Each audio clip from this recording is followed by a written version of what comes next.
Months of waiting, a teacher's dream is becoming reality. In January, we told you about a teacher at Northern Elementary who was a finalist in a nationwide contest to get new equipment for her STEM class. She won that contest. WKYT's Lucy Bryson was in her newly renovated classroom today when she revealed it to her students.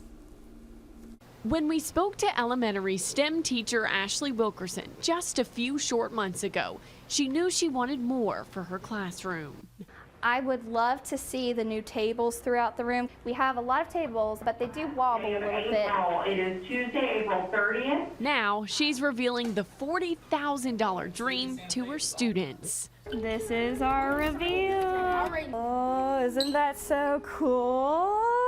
Their reaction's probably very similar to mine. I was very excited, very happy, just practically walking on cloud nine. Wilkerson was one of 4 teachers nationwide to win KI's Learning Space Design Contest. You like the chairs? She created a render of her dream classroom, and the furniture company fully funded it. I was like, oh my gosh, it looks just like the picture. This table right here, where it's a table that's higher up, my smaller students were able to see clearly, having a group table where I can pull a group of them and work with them. I'm so excited.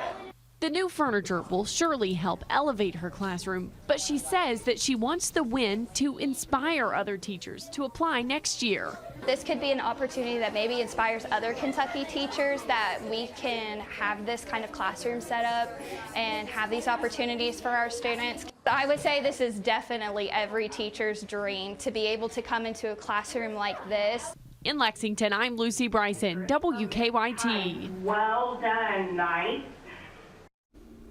I enjoyed how excited they were. Yeah.